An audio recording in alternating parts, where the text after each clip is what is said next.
விடவில் தமிழ்நாட்டின் எனது அனைத்து சகோதர சகோதரிகளுக்கும் உலகெங்கும் வாழ்கிற தமிழ் நாடு மக்களுக்கும் என்னுடைய உடற்பூர்வமான நல்வாழ்த்துக்களை தெரிவித்துக் கொள்கிறேன். On this day, we pay our heartfelt gratitude to Baba Saheb Dr. B.R. Ambedkar, the father of our Constitution, for giving us the beautiful Constitution, written with incredible genius and extraordinary forethought, which has stood the test of time and helped India growing into a robust, plural democracy. On this day, the grateful nation remembers with gratitude all the brave sons and daughters of India who gave their life and suffered unspeakable torture for the freedom of our country. They defended every inch of our motherland with their blood, sweat and sacrifices. We remember V.O. Chidambaram Pillai, Mahakavi Subramanya Bharati, Veer Mangai Rani Velu Nachiyar, Mardi Brothers, Virupachi Gopal Naikar, Subramanya Siva, Mahaviran Algumuthukon, Vanchinathan, Tirupur Kumaran, Dhiran Chinnamalai, Pulitevar, Veer Pandya Kattaboman, V.V.S. Iyer, Singar Velar, Srimati Rukmini Lakshmipati, Tilayadi Valimai, Koili, Sundara Sastri Satyamurti, Anjali Ammal, and many other unsung heroes who gave their everything for the freedom of our country. We remember with utmost gratitude the families of all these great men and women who stood by them against all odds during the national freedom movement. On this day, the nation salutes our military and remembers with gratitude our brave soldiers who sacrificed their lives defending the sovereignty and the territorial integrity of Bharat and defeating the misadventures of the enemies. The nation shall ever remain proud of and grateful to them for their sacrifices. The Hon'ble Prime Minister Modi, naming 21 islands of the Andaman Nicobar after our Paramveers, is nation's humble tribute to our great heroes.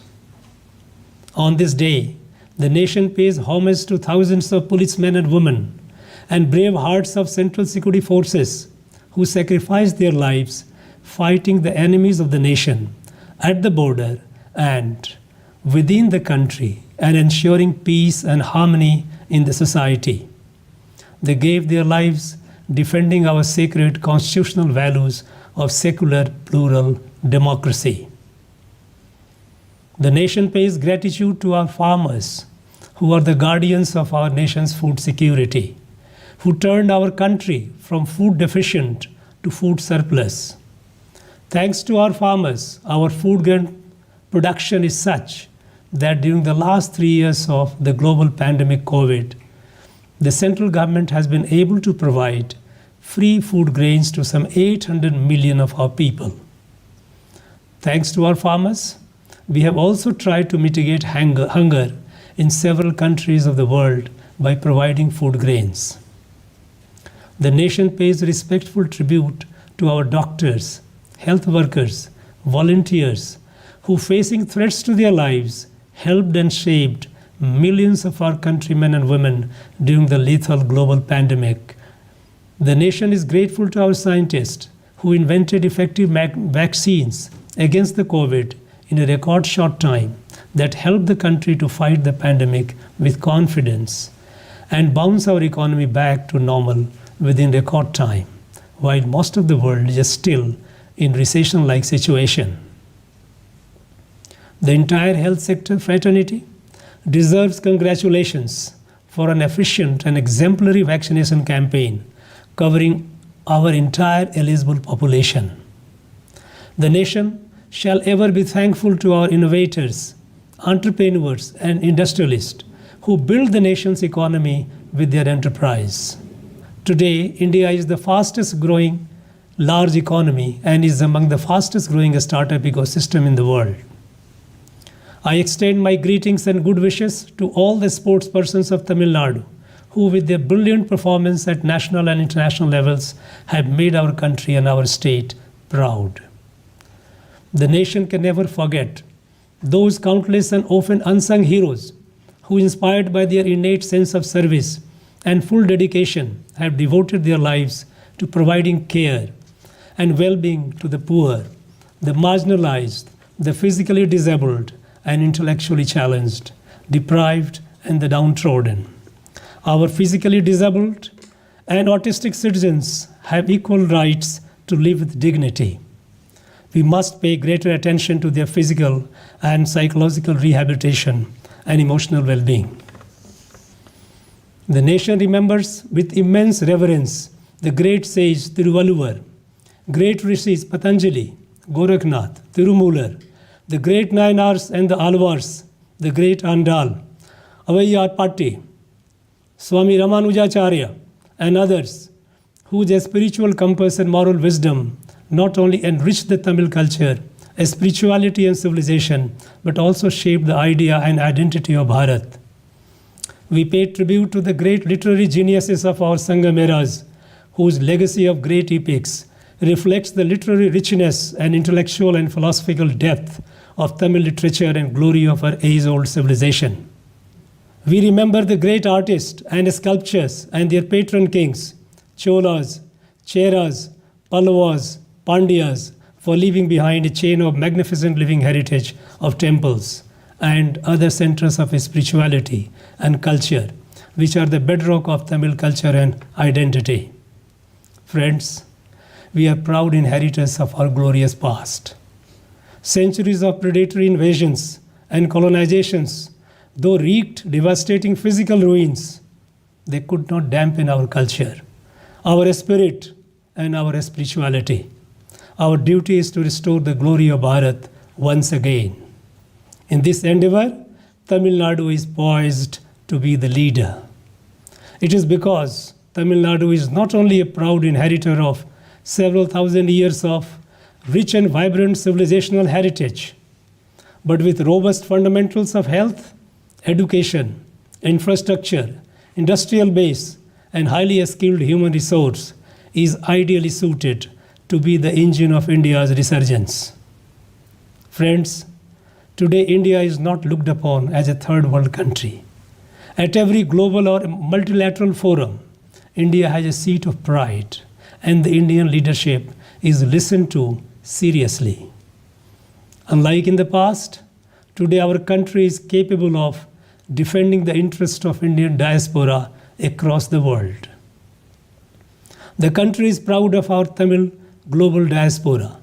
I would like to assure them that the country will stand by you and protect your legitimate interests wherever you are. In the unfolding story of emerging New India, our Tamil diaspora across the world plays an important role. With their extraordinary intellectual brilliance and industrious life, they are invaluable assets to the countries of their residence. They have also made India immensely proud. This year, India is the chair of G20. It is an opportunity for us to further cement our global ties, especially with the civil societies in various countries. It is also an opportunity to showcase, brand India to the world. Our Tamil diaspora is best suited in this regard. India, in keeping with her policy of neighborhood first, maintains close relation with Sri Lanka and is committed to protecting the legitimate interest of Sri Lankan Tamils. In their hour of need, India is the first responder. While the overall India's development commitment to Sri Lanka is close to US $5 billion, which amounts to over 40,000 crores of rupees, of which US $600 million, which amounts to some 5,000 crore rupees, is grant. A significant share of it is towards projects for the benefits of Sri Lankan Tamils. Ever since coming of the Prime Minister Modi, he has been giving a special attention to the interest and welfare of Tamils in Sri Lanka. Some of the accomplishments include some 60,000 houses, including some 15,000 in the plantation areas. Construction of 200-ward complex in General Hospital, Bavunia. 150-bed super specialty hospital at Dukoya. Construction of Jaffna Cultural Center with the modern state-of-the-art facility at US $11 million. Construction of 27 schools in the northern province. Upgradation of Saraswati Central College. Kandi. Restoration of Tirukriteshwaran Temple in Mannar. Improvement of rail infrastructure in northern province. Renovation of Duraipa Stadium, northern province. Island-wide emergency ambulance services and many others. During the recent economic crisis and resultant food shortage in Sri Lanka, the government of India promptly responded with the needed assistance. The government of Tamil Nadu also extended humanitarian assistance and sent rice, milk powder, and life-saving medicines worth Rs 174 crores.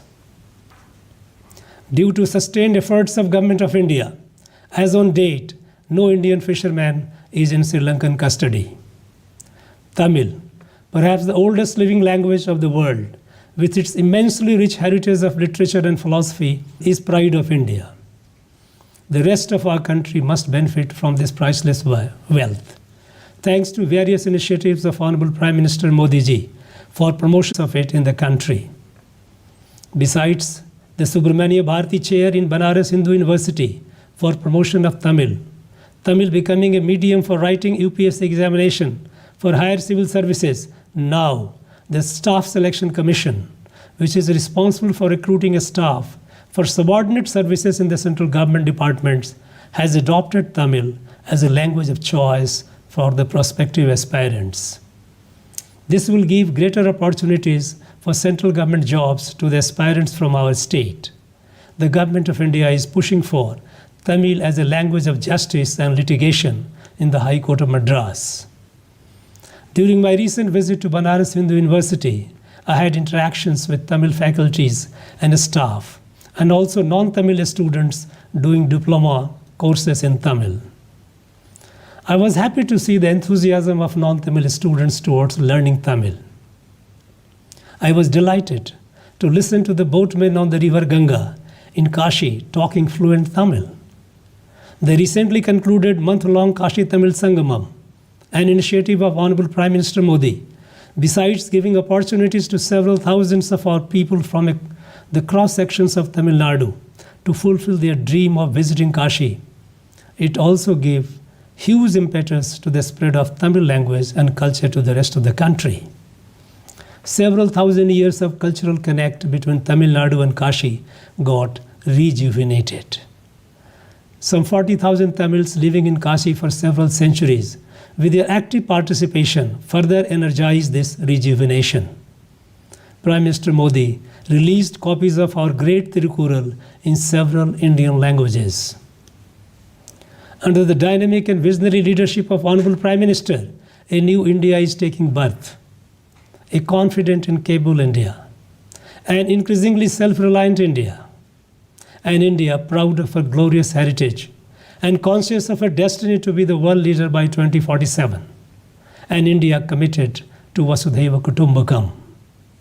This birth of new India is happening through millions of micro-revolutions, be it access to health care for the poor, quality and skill-based education to all, cleanliness including toilets in every home having access to drinking water, cooking gas cylinder and electricity to every home, needed relief and empowerment of small farmers, increasing thrust on natural and organic farming, internet connectivity to every village, financial inclusion of every household, one nation, one ration card, protection and education of girl children, special nutrition and health care to mothers, ever new opportunities to youth for experiment and enterprise, unprecedented effort in innovation and startups, increasing voluntary compliance of tax regime by the citizens, all-inclusive growth and development initiatives, correction of iniquitous gender imbalance,